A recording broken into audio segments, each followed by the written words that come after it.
Avez-vous déjà ressenti un vide silencieux sous l'agitation de la vie? Le sentiment que malgré toute l'activité, quelque chose d'essentiel manque. C'est un sentiment que beaucoup d'entre nous connaissent. Une douleur subtile qui murmure un besoin plus profond. Nous courons après le succès, remplissons nos agendas, planifiant chaque instant, nous efforçant d'accomplir toujours plus. Et pourtant, quelque chose semble manquer. Un vide demeure, intouché par nos réalisations et nos acquisitions. Même lorsque nous atteignons nos objectifs, la satisfaction est éphémère. Une euphorie temporaire qui s'estompe rapidement, nous laissant sur notre faim. C'est comme tenir un coquillage à l'oreille et n'entendre que son propre souffle, l'écho de nos propres efforts, plutôt que l'immensité que nous désirons.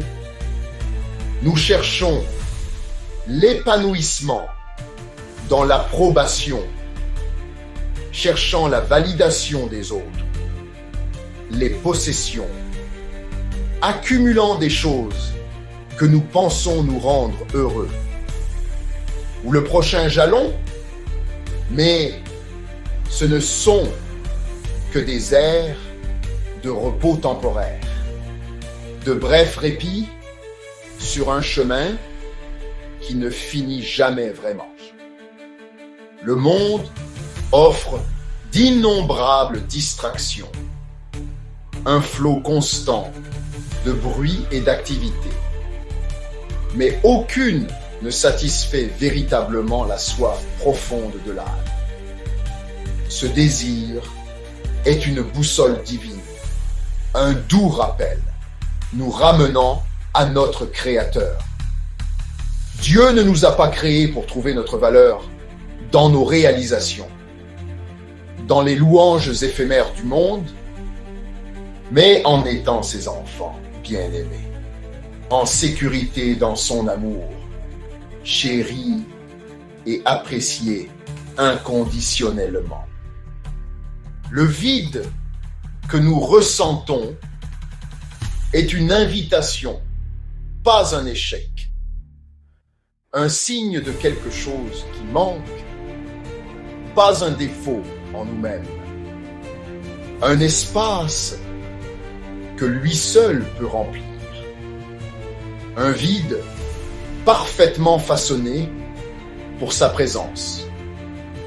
Le vrai contentement ne commence pas en ajoutant plus à nos vies, en accumulant des possessions ou en courant après des plaisirs éphémères, mais en nous tournant vers celui qui est la source de toute vraie joie et d'une paix durable, attendant patiemment à la porte de nos cœurs, prêt à nous étreindre avec un amour inconditionnel. Il est la pièce manquante, la mélodie silencieuse que nos âmes étaient faites pour chanter, l'harmonie qui accorde parfaitement nos vies. Écouterez-vous ce désir et chercherez-vous ce qui compte vraiment? Ouvrirez-vous la porte et l'inviterez-vous à entrer?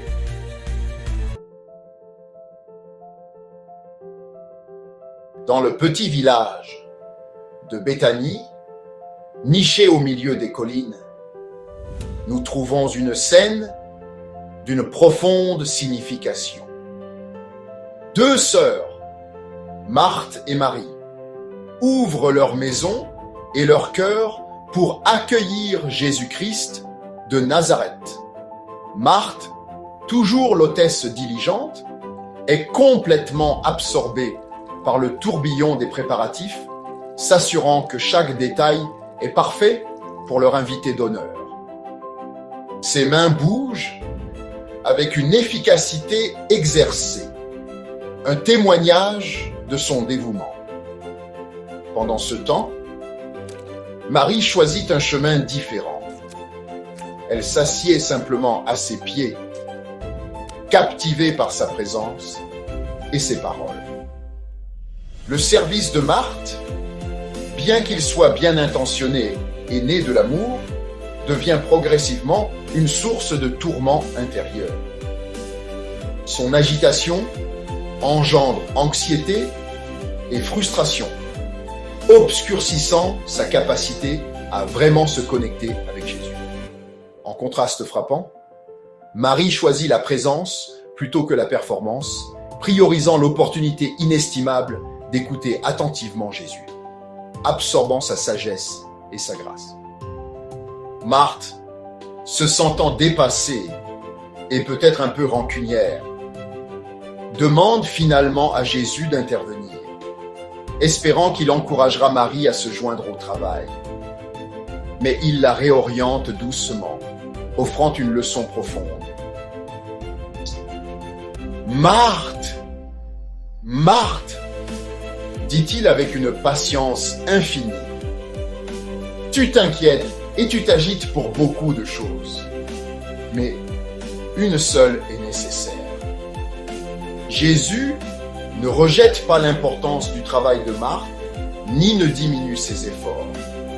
Mais il affirme doucement le choix de Marie de prioriser la relation et la connexion sur l'activité incessante, soulignant la valeur plus profonde de simplement être en sa présence. La leçon est claire et intemporelle. Notre vraie valeur n'est pas seulement définie par ce que nous faisons pour Dieu, mais plutôt par la qualité de notre relation et en étant simplement avec lui, puisant force et but dans son amour. Dans un monde souvent obsédé par la productivité et la réussite, Jésus nous invite doucement à nous éloigner des exigences incessantes et à nous reposer dans la paix de sa présence. Le fondement d'un service vraiment significatif et d'une action percutante est un cœur fermement ancré en lui, nourri par son amour et guidé par sa sagesse. Choisirez-vous la meilleure part, être d'abord avec Jésus, permettant à sa présence de façonner vos actions et de guider votre chemin? N'oubliez pas que le donateur est toujours infiniment plus grand que les dons qu'il accorde.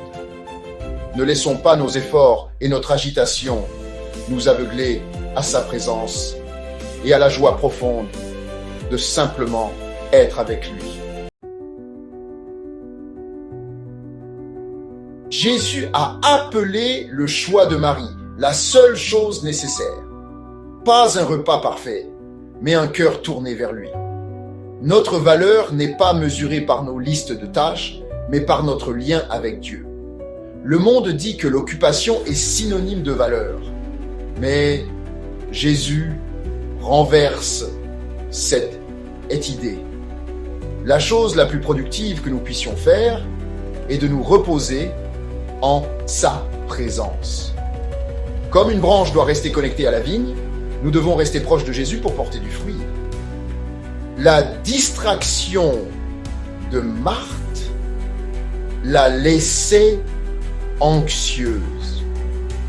La concentration de Marie lui a apporté la paix.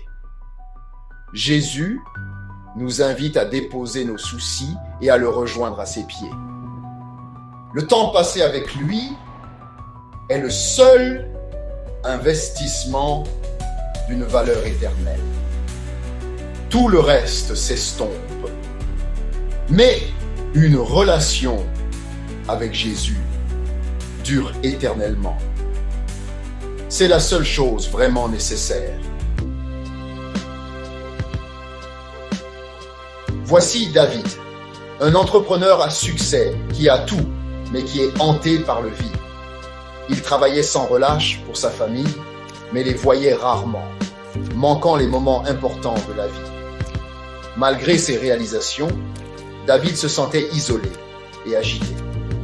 Une nuit, seul dans sa maison vide, il réalisa qu'il avait perdu son âme à courir après le succès. Désespéré, il se tourna vers Dieu et redécouvrit l'histoire de Marie et Marthe. Se voyant en Marthe, il choisit de changer vendant son entreprise, réduisant ses dépenses et se concentrant sur ce qui importait. Le monde le traitait de fou, mais David trouva la paix en cherchant d'abord le royaume de Dieu. Il investit dans sa famille, servit sa communauté et ressentit enfin un vrai contentement. David apprit que le vrai succès ne réside pas dans ce que l'on accumule, mais dans ce que l'on donne. Son but ne fut pas trouvé dans une salle de conférence, mais aux pieds de Jésus. La vraie paix vient en cherchant Dieu en premier. Que cherchez-vous?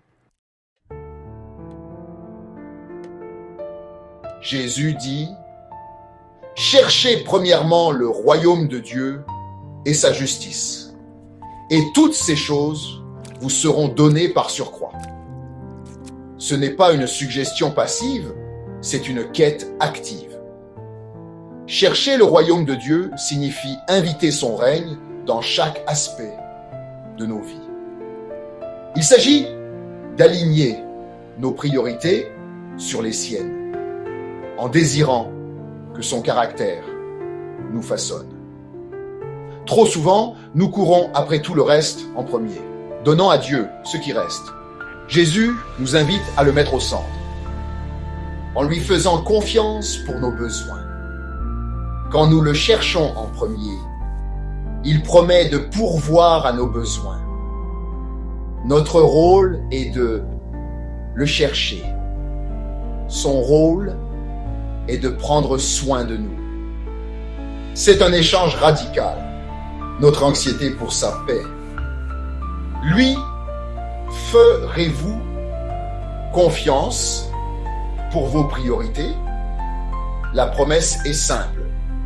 Mettez-le en premier et il s'occupera du reste. C'est le plan pour une vie de paix.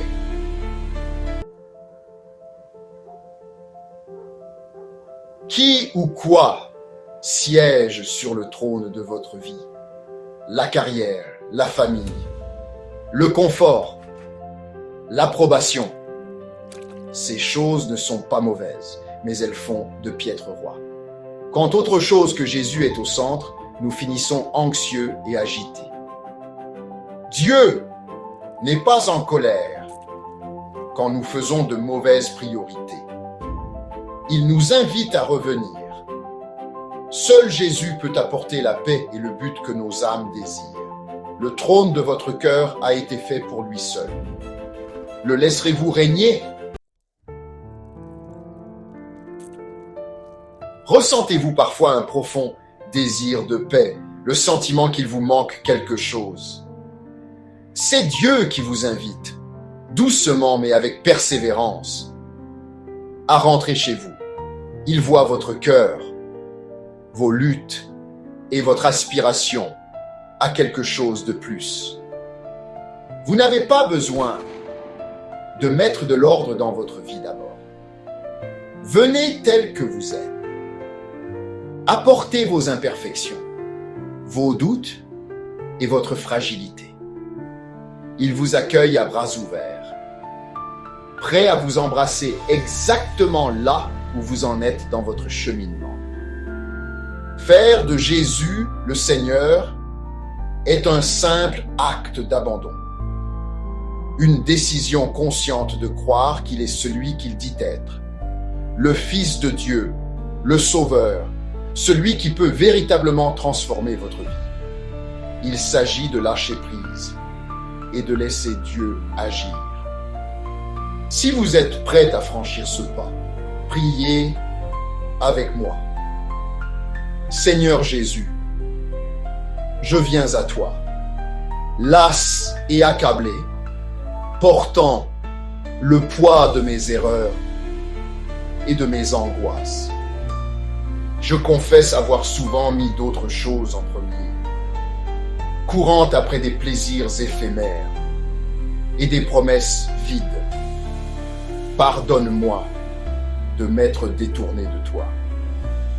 Je crois que tu es mort sur la croix pour mes péchés et que tu es ressuscité, vainquant la mort et m'offrant la vie éternelle. Je t'invite maintenant à prendre le trône de ma vie, à être le roi de mon cœur et le guide de mon chemin. Apprends-moi à te chercher en premier en toutes choses, à trouver mon but et mon épanouissement dans ton amour. Merci pour ta grâce illimitée, ton pardon inébranlable et la promesse d'une nouvelle vie libérée des chaînes du passé. Amen. Si vous avez prié cette prière sincèrement, avec un cœur ouvert, votre vie est à jamais changée. Le ciel se réjouit de votre retour à la maison. Et vous êtes maintenant un enfant bien-aimé de Dieu, accueilli dans sa famille éternelle. Votre passé est pardonné, effacé par sa grâce. Votre présent a un but, guidé par sa sagesse. Et votre avenir est sûr, ancré dans son amour inébranlable. C'est le début d'un nouveau voyage incroyable, une aventure pour la vie avec le roi des rois. Bienvenue dans la famille de Dieu, une communauté de croyants qui vous soutiendra, vous encouragera et marchera à vos côtés à chaque étape du chemin.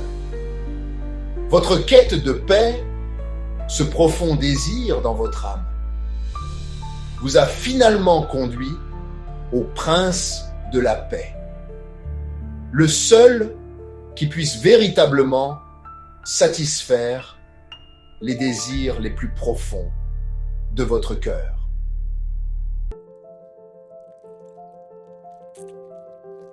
Que vous soyez nouveau dans la foi ou que vous ayez parcouru ce chemin pendant des années, rappelez-vous que Maître Jésus, en premier, est un voyage quotidien.